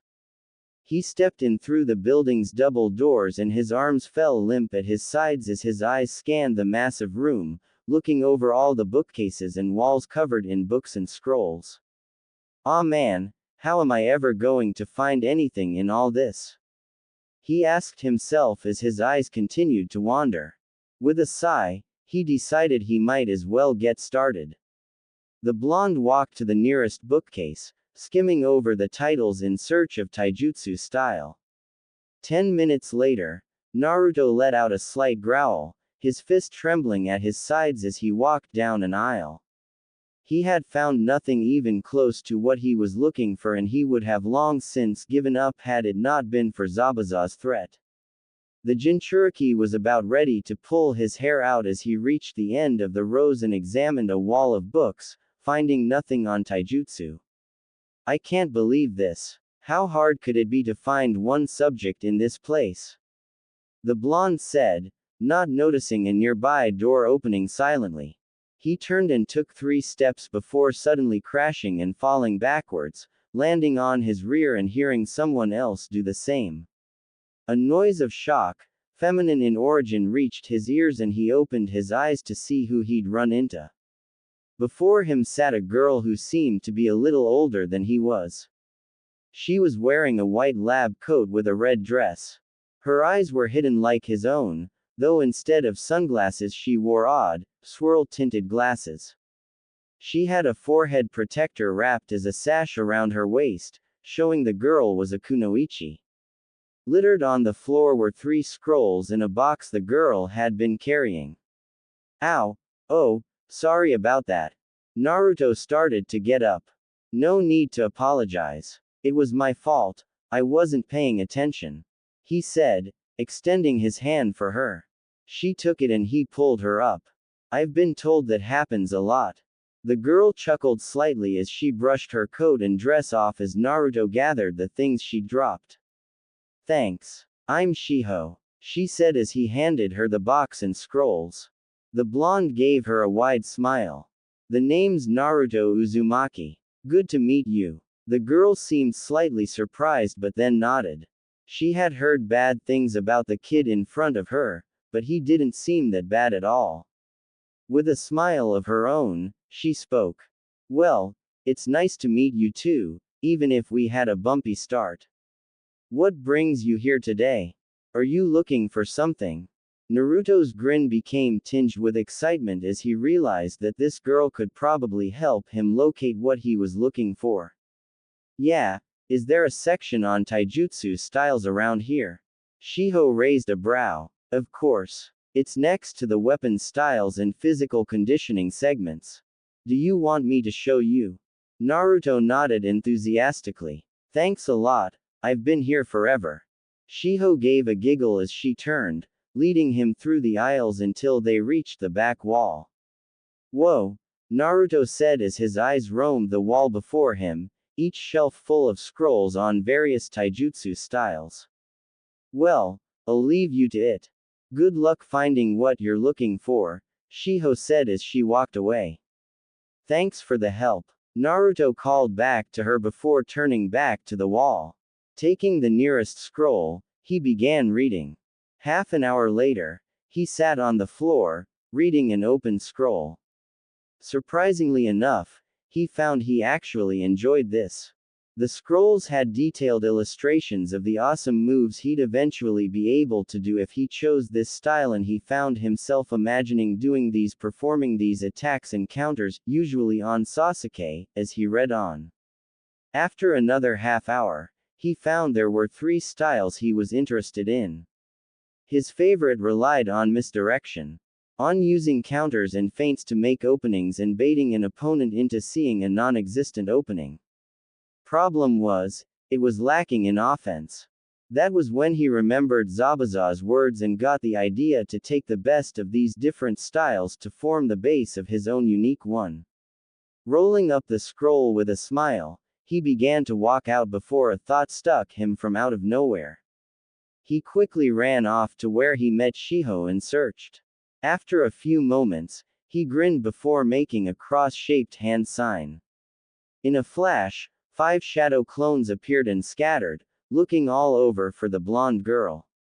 As soon as one clone located her, it dispersed, followed by the others since the search was over. The blonde quickly made his way to her location. He found her waiting, having noticed the clone and guessed that the real one wouldn't be far behind. Is there something else I can help you with? Yeah. Do you have anything on chakra control? Thanks again. Naruto called back, waving at the girl wearing the swirl-tinted glasses standing outside the library's door. He had found 3 scrolls he'd decided to check out, the taijutsu scrolls and 2 on advanced chakra control exercises he was sure would be useful later, all of which he kept in his backpack. He walked down the streets of Konoha, humming a tune. Despite his initial misgivings, his trip to the library had turned out well and the whole affair had put him in a good mood. He decided he'd finish off the day with no less than a dozen bowls of Ichiraku ramen. The perfect way to end a good day, or a bad one, or any one really. He stopped in his tracks when he saw Haku and Sakura walking towards him, laughing over something he hadn't heard. There was a brief flash of fear that the pair were on a date before he walked up to them. Sakura, Haku. The pink-haired girl and the androgynous teen turned to him. Naruto, what are you doing out here? Sakura asked. Oh, I was just coming from the library and thought I'd head to Ichiraku's.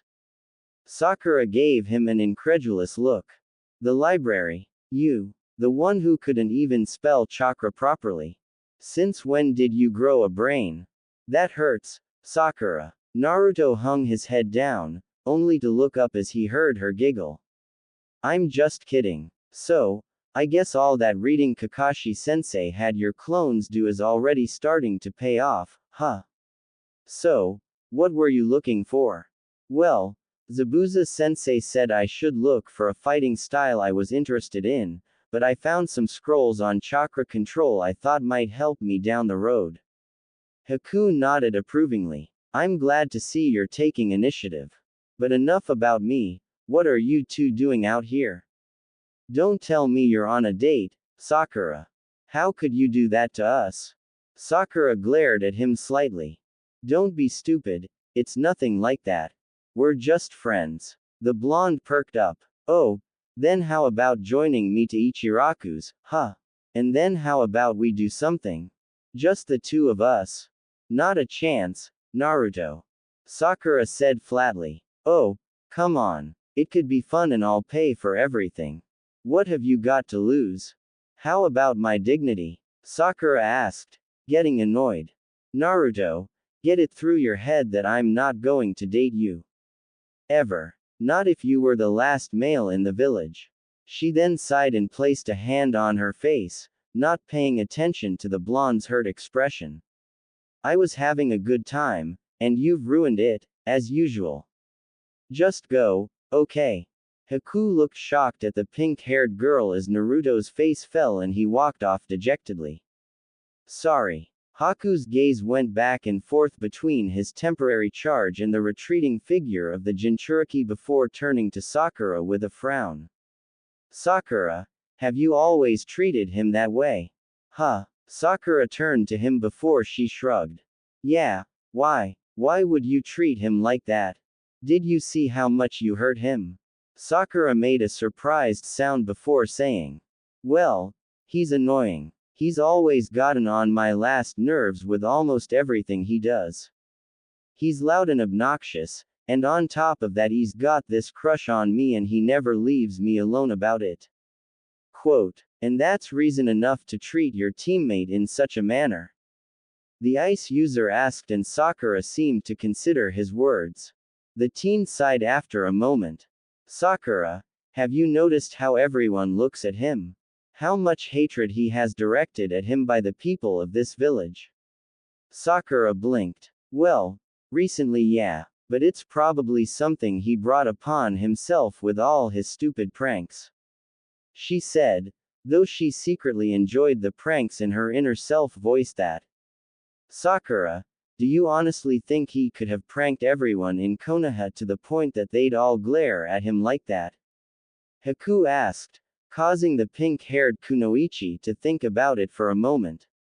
Sakura, do you remember what I told you about why he wants to get stronger? He would go to any lengths to protect those precious to him, and I'm sure you're among those people. Please ask yourself, are you being a good teammate, a good friend, to him? He said before heading off after the blonde, leaving Sakura standing in the middle of the street, lost in thought. Naruto sat at the counter of the ramen shop that was almost a second home to him, staring at the counter with a depressed expression on his face. Well, at least he had ramen to cheer him up. Tuki walked over to his place, carrying his order. Order's up. Hey, what's the matter? You look like a lost puppy. Naruto sighed. It's nothing. The old man saw that he didn't want to talk about it and nodded. Well, here's your order, first bowls on the house. Thanks. Naruto replied before he began slurping down the food. He stopped when he sensed someone sit down beside him and looked up to find Haku. Hey, I thought I'd join you. The ice user said. Ah, hey there. Haku. Right. Tuki said, getting a nod in response. What can I get you? One bowl of shrimp ramen, please. He said before turning back to the blonde. After giving the blonde a few moments, he asked. Do you want to talk about what just happened? Naruto put on a fake smile. Nah, it's fine. She's usually like that when I push her too far. I'll be fine, and I'll get through to her someday. I know it. Haku sighed. Naruto, I understand that you like her, but you may want to tone it down a bit. Naruto turned to him. She feels like you're pestering her. It's part of the reason she treats you so poorly. Naruto's gaze fell back to his food, stirring the noodles in his bowl as he thought about what the ice user was saying. Actually, it might help if you learn a bit about manners and tact in general. I could help you with that, if you want. Naruto raised a brow. Huh, why do I need to learn that? It's not going to help me be a better ninja. Perhaps not, but it may help you become a good leader. Seeing Naruto's questioning gaze, he elaborated.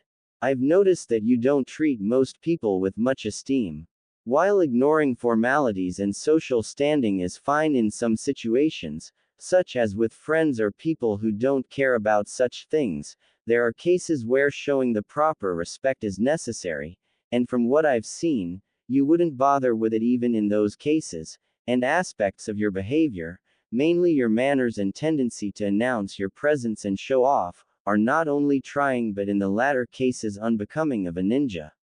I don't know. It might make you less annoying to Sakura. And it could only help you in the future. You'll find some people are not amused by dismissing formality and etiquette. Your dream is to become Hokage, right? Naruto nodded. As Hokage, you'll have to meet with the daimyo of this country and foreign leaders, including other Kage. While some won't care, or possibly even find your lack of social graces refreshing, others will be offended. You could even potentially cause negotiations for an alliance to break down or start a war. Naruto blinked. Though he didn't really get it, he had seen how he could get on some people's nerves, though the feeling was generally mutual. The image of him, older and wearing the Hokage robes he desired so much, speaking to a foreign Kage, annoying him as he had Sakura and several others, and causing a breakdown of negotiations. He then thought of how the people of the village would claim he was a poor leader because of it, or the worse alternative, a war breaking out, simply because he offended the other leader. With a jerk and a shake of his head as if to rid the thoughts from his mind, he quickly turned to Haku. Could something like that really happen just because of the way I act? Seeing Haku nod, he cringed slightly. Well, if it helps me be a better Hokage, I guess I have no choice, though I'm not going to make any promises. Besides, I've got nothing to lose. Haku smiled. That's all I ask. And it's not like you'll have to act differently all the time. You just need to learn when the situation calls for it. And speaking of manners and tact, Ayame commented as she came up to them, placing her elbows on the counter, chin on the butt of her hands, as she leaned against it. Her eyes flickered over to Haku briefly, blushed, then looked back at Naruto. We should probably start with your eating habits. They're absolutely atrocious. Naruto blinked. Haku nodded in concurrence with the ramen waitress's words. I agree, I've seen you eat, especially ramen. Your eating habits are so bad that I've seen a few people get sick just watching you. He looked over at Ayame and smiled. Thank you for pointing that out, Ayame. Ayame blushed. No problem. But, now, I believe we should get started as soon as possible. Haku clapped his hands. Every day after your training with Zabuza, you will come here in Ayame and I will begin imparting manners and good eating habits to you. Right. Ayame nodded her head effusively. Naruto looked at the two with wide, pleading eyes. But do not worry, Naruto. This will not interfere with your training in any way. And it will definitely help you with women in the long run. Ayame tossed her favorite customer a wink. No girl likes a slob, after all. But that's. Ayame is quite right. If you want to impress a woman, then you need to have good table manners. Naruto looked at the two of them in despair. Are either of you listening to me? As the moon shined down on the village and most of the civilians had gone to sleep, Naruto, Ayame and Haku stayed within the Ichiraku ramen shop, planning to start attempting to improve the blonde's habits. Upon hearing about their intentions from his daughter, Tyuki had left her and the ice user to it. Ayame stood behind the counter, her hands on her hips as she looked down at the boy who was almost like a little brother to her, who was seated on an extra stool that had been placed against a wall. Alright, Naruto, let's get started. Lesson 1, she said, holding up one finger. Table manners. Naruto groaned, propping both his arms up on the table and letting his head fall into his hands. Do I really have to? I was getting along just fine before, he said, already having second thoughts as Ayame walked into the kitchen. Haku shook his head at the blonde. It was a very good thing his master wasn't the one trying to teach him, otherwise the Rinnegan bearer might find out why the sword-wielding Jonin's blade is called the Kubikiribocho, decapitating carving knife. Not that Zabuza would try to teach someone manners. Haven't we already discussed this? You said you would be willing to give it a try. Yeah, but I don't see how eating fits into that. I can see that pissing off a village leader could cause trouble, but this isn't going to help. Haku sighed. While that's true, this won't really help you as a leader, it would still be beneficial to learn this. As Ayame said, no woman likes a slob. If you did manage to convince Sakura to go on a date with you, your eating habits could drive her away. Naruto lifted his head out of his hands and turned his head to look at the ice user. What are you talking about? There's nothing wrong with the way I eat. I beg to differ. Haku replied with an expression of distaste. It's a little disturbing for some to see you shovel down bowls of ramen in seconds and move to the next without skipping a beat, and you have a tendency to talk with your mouth full when someone says or does anything that surprises you, which no one wants to see. That alone is proof enough. At least you somehow manage not to get the broth over your mouth, which is a little impressive with how quickly you suck up the noodles. He's right, you know, Ayame said as she walked back towards the pair holding a bowl of steaming ramen in her hands. The whiskered blonde's eyes tracked the bowl as it was set in front of him like a predator tracks its prey. One sniff and Naruto recognized it as miso ramen, one of his favorites next to chicken, beef, shrimp, tonkatsu, pork. Okay, so maybe Naruto didn't actually have a favorite when it came to the noodle dish. They were all his favorites, and that was just fine with him. With the bowl now in front of him, steam wafting up and filling the air with its heady scent, Naruto's mouth began to water. Sitting next to him, Haku simply quirked a brow at the elated yet longing look that covered the Rinnegan bearer's features as he stared into the bowl. Disgust crossed the androgynous teen's features as a line of drool ran out of the blonde's mouth. Unable to resist the scent currently driving him crazy any longer, Naruto's hands reached out to scoot the bowl closer to him so he could feast upon the divine bowl of food. Truly only the gods themselves could have possibly come up with a dish as incredible as ramen.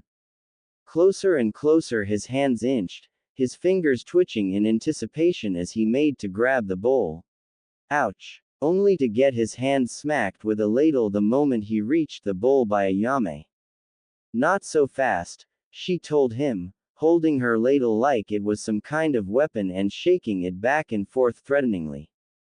Naruto sniffled a bit as he rubbed his now sore knuckles, small tears coming out of his eyes as he looked at his older sister figure. Don't give me that look, Ayame said in response to his puppy dog eyes.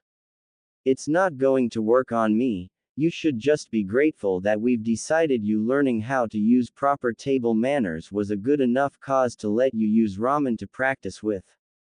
Once more, Naruto's face lit up. While he still didn't see much of a point in learning how to eat properly, if he got ramen out of the deal then he would be willing to spend hours learning the ins and outs of table manners.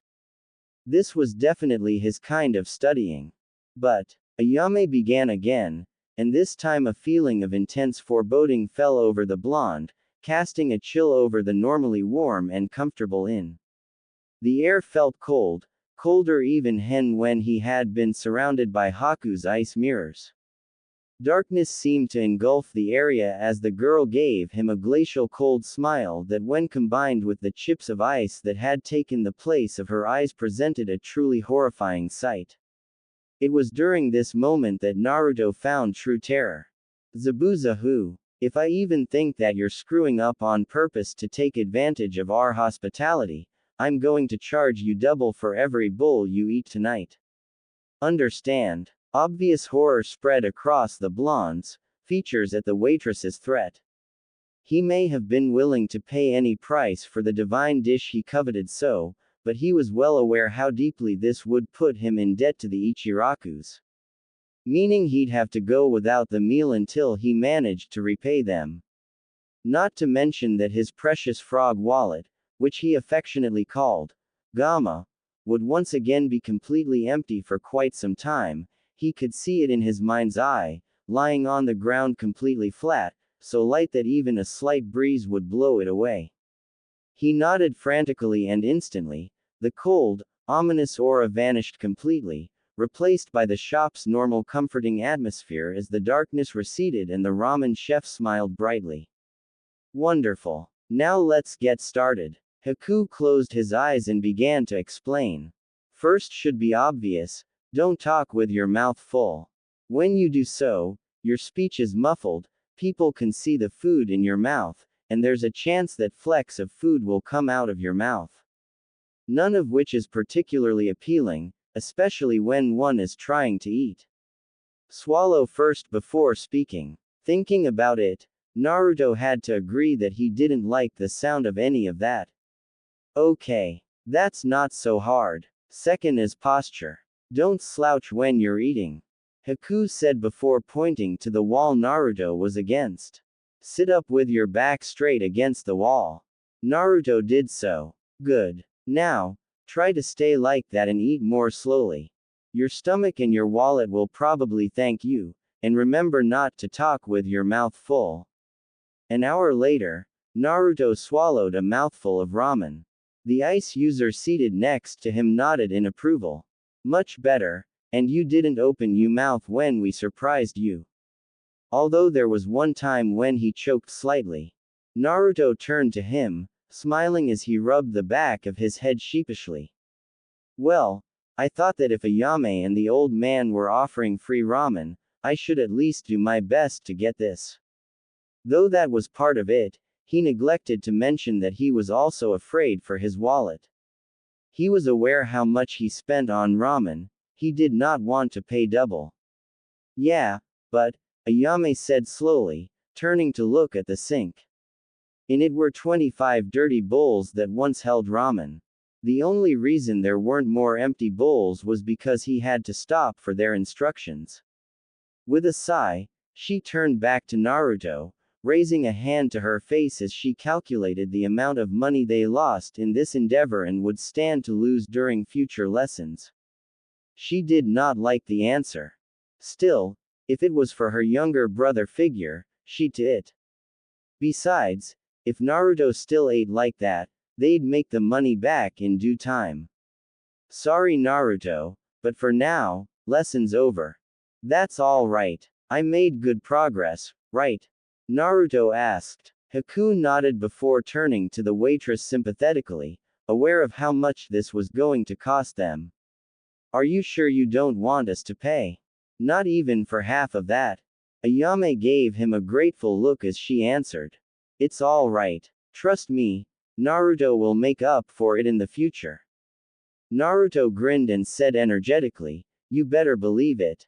I'll stop by sometime soon and eat until I can't stomach another mouthful. Knowing how much eating there affected his own wallet, he knew they'd lost a good amount of money tonight. He was kind of on the stingy side, but the old man and the waitress were like family and he refused to leave them in the red because they wanted to be nice to him. That had happened too much back when he was staying at the orphanage. Glad to hear it. Just what I expect from our number one customer. I see. Well, I think it's time we get going. We do have more training tomorrow. Haku smiled while closing his eyes and tilting his head slightly. Thank you for your hospitality. Ayame blushed. Don't mention it. I mean, he's like family to us. I can see that. He's lucky to have met people like you. Haku replied, causing her blush to deepen as she turned her head away as she raised a hand to her cheek and chuckled bashfully. Naruto blinked before giving to his older sister figure a look of curiosity. He'd never seen Ayame act that way before. After watching her for a few more minutes as she stared dreamily at the ice user, hands on her cheeks and a blush staining her face, he shrugged it off as some kind of girl thing. From what he had seen so far from Sakura, Hinata, and Ino, girls were just weird like that. With nothing left to do here, Naruto made his goodbyes to Haku and Ayame, and then left the stand for his apartment. He would need a good night's rest. After all, he thought with a shiver, he would be training with Zabuza tomorrow. Naruto stood back to back with one of his shadow clones, their Rinnegan eyes blazing beneath their sunglasses as they separated, leaping in different directions as a wave of Senbon came down upon them. As one of the Narutos scanned the trees surrounding the clearing, he spied a humanoid mass of chakra hiding behind the leaves before the person threw another group of Senbon at the other Naruto. The targeted blonde, seeing what his doppelganger was seeing, quickly jumped to the side just in the nick of time to avoid the needles. The two blondes continued to dodge and weave around the Senbon, using the legendary Dojutsu's ability to combine their fields of vision and watch both attackers as Zabuza watched from a nearby treetop and Kakashi leaned against another, reading his book and giggling perversely every once in a while, his sole visible eye wandering from its pages to the battle on occasion. Sasuke was off on his own, practicing his taijutsu katas. From what Kakashi saw, he didn't really need supervision for this, so he had decided to take this moment and observe his other students' training. After they'd finished their water walking exercises, the copy ninja had made a suggestion regarding their training. Knowing what Haku was teaching Sakura, he proposed that she use the blonde as target practice. Naruto had reacted as one would expect, until Kakashi explained his reasoning. The idea was for the Jinchuriki to use one clone with the Rinnegan active to keep an eye on both Haku and Sakura as they threw Senbon at him. This would help Sakura by giving her a moving target. Though her throwing skills were decent enough to hit a stationary target, it needed a lot of work, and it would help Naruto adjust to the Rinnegan's unusual ability to link his and his clone's fields of vision. It was fortunate that he discovered the strange connection the Rinnegan made wasn't strong enough to force his clones to activate their Rinnegan when he did his, or else it would be impossible for him to do this and have other clones read at the same time. The real Naruto leapt into the air as both his opponents launched Senbon at him before twisting his body in midair, spinning so he was perpendicular to the ground and bending his body, narrowly dodging another cluster of needles before landing in a crouch with one hand on the ground and searching, having lost track of one of them. He had a few Senbon stuck in his body and had needed to replace his clone a few times, but his famous boundless energy meant that he still wasn't tired, even though he'd been doing this for the past 2 hours with only one break. From his clone's point of view, he saw another barrage of Senbon coming at his unprotected back. As he leapt to the side, his clone followed the needles back to their source, knowing the unique appearance of their chakra enough to recognize the attacker as Haku. This was amazing. He hadn't thought much of it when he first used it. In fact, It seemed irritating how he was forced to see through his clone's eyes if they had his dojutsu active, but now he could see just how useful it really was. He wondered just how far he could take this, how many perspectives could he see through without overwhelming him. Still, for all their good points, two visual abilities and the ability to use all the elements, he was starting to find these eyes really irritating. He had spent days trying to figure out how his eyes worked, what other abilities they kept hidden, and come up with nothing for his efforts. He knew from his battle on the bridge, what he'd been told of it anyway, that his eyes had some special powers, and, he didn't know what, but something told him that those ringed eyes held incredible power, but he was getting nowhere. It was so frustrating. Okay, that's enough. Zabuza called out, getting their attention before leaping out of the tree. Naruto ran towards his position as he cut the chakra flow to his eyes and his clone dismissed itself, arriving just as he landed, as Sakura and Haku jumped out of the nearby trees and touched down beside the blonde while Kakashi casually walked over to join them. Pretty good. You seem to be adjusting to those eyes quickly, he said to Naruto, who grinned in response, before turning to Sakura. And those Senbons seem to be a good fit for you. I can definitely see you doing some damage if you poison them. Sakura smiled, this being the first time he complimented her since finding out she was a natural at chakra control. I have to admit Kakashi had a good idea here, though I don't want you to become reliant on those eyes. Naruto's expression showed excitement as he asked, does that mean you're going to teach me that silent killing trick? Upon hearing the blonde's words about the technique he practically owned due to how good he was at it, Zabuza's right eye began to gain a violent twitch. It's not a trick, you damn brat, he shouted, air blowing from his lungs in such force that Naruto's hair was buffeted as if caught in a stiff breeze. It's an incredibly useful technique in which one must learn to remain completely silent at all times in order to sneak up on and assassinate their opponent before they even realize you're there. It takes a lot of time, sweat, and blood to become even semi-proficient with it. Realizing that he was beginning to get a bit angry, and that he had begun releasing killing intent due to how the two genin were shaking, Zabuza calmed down and coughed into his hand. Anyways, silent killing wouldn't suit your style, he continued, speaking as if his outburst had never happened. From what I saw of your battle, both with me and with Haku on the bridge, you're an assault type. You prefer getting in close and fighting your enemies head on, am I right? You may have the capacity to learn my jutsu, though it will take you years to do so, but it would be pointless since you'd never use it. Naruto crossed his arms and turned his head away in a childish gesture. I would so use it. Zabuza tilted his head to the side. Oh yeah, when? Naruto opened his mouth. Besides the first strike. The blonde crossed his arms, his face scrunching up as he thought about it. Were it not for his glasses, his expression would make him resemble a fox. He hummed as he carefully considered the answer, knowing lying would earn him a harsher training session and failing to give a satisfactory answer meant Zabuza wouldn't teach him the technique. Well, if I'm fighting someone I can't beat the way I usually fight, I guess. Zabuza glared slightly. So you'd only use it as a last resort? Naruto met his glare with his own defiant one. Yeah, but I'd still use it. Bah, why should I bother to teach it to you if you're only going to use it when all else fails?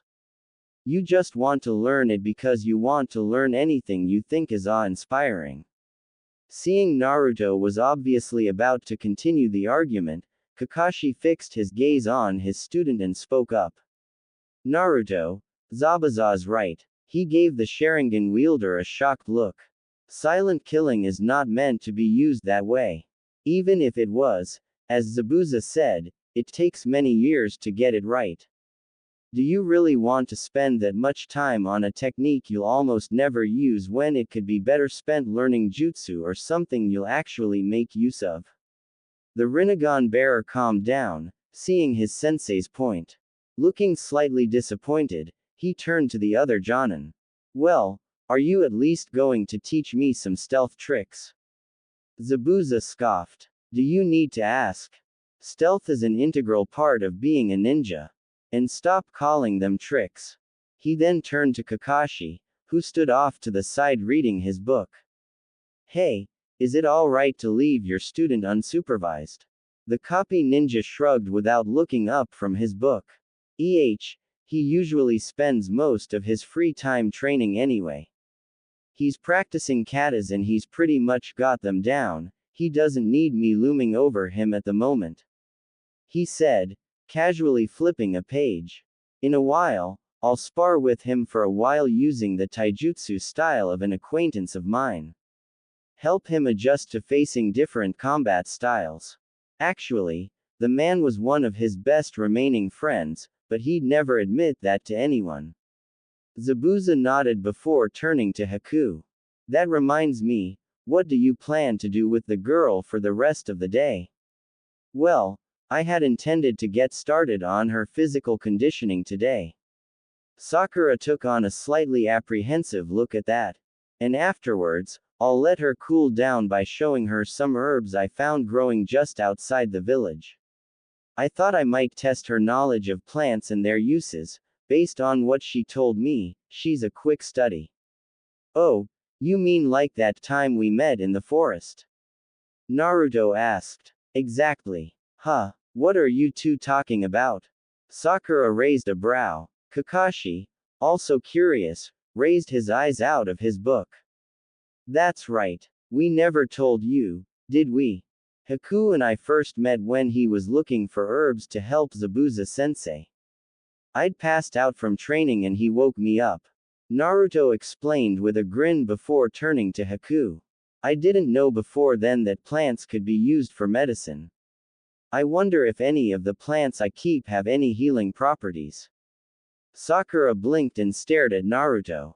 Since when do you know the definition of the word, properties, or how to use it correctly? Well, my clones have read pretty far into the dictionary Kakashi-sensei gave me, though I'll have to have them go over it a few more times before I really remember. Hey. I was never that dumb. The pink-haired girl smirked. Katra. The Jinchuriki blushed and turned his face away from them with a slight pout, seeing that he'd lost that argument. Wait. You grow plants? Huh. I didn't know you had a hobby like that. There's a lot you don't know about me, Sakura.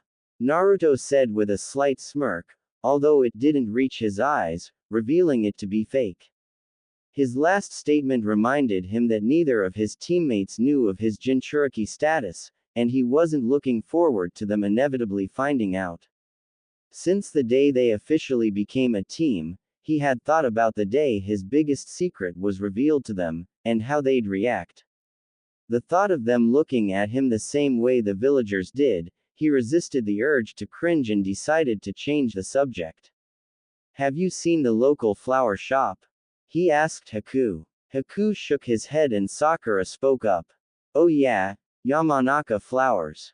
It's run by Ino Pig's family. My mom has bought some carnations there. Haku gave her an inquisitive look. Ino Pig, a girl who graduated with us at the academy. She's kind of her rival. They've got the same stupid thing for Sasuke. Naruto clarified quietly, but unfortunately not quietly enough. What was that? Sakura growled, taking a step toward him threateningly. Haku subtly shook his head while giving Naruto a look warning him not to continue, which the genin missed. The blonde shrugged. I mean, I don't see why you guys like him so much. Sure. He was the top of our class and he comes from some great and powerful clan. He said with sarcastic undertones at the end. Haku sighed and face palmed. But he's such a jerk. The guy looks down on everyone and he just broods to himself all the time. If you ask me, he seems kind of emo. And you guys and the rest of his fan club keep chasing him around all the time and he never even gives you the time of day. It seems pretty dumb that you keep chasing him when it's clear he wants nothing to do with you guys. He said, not realizing that he was basically the pot calling the kettle black.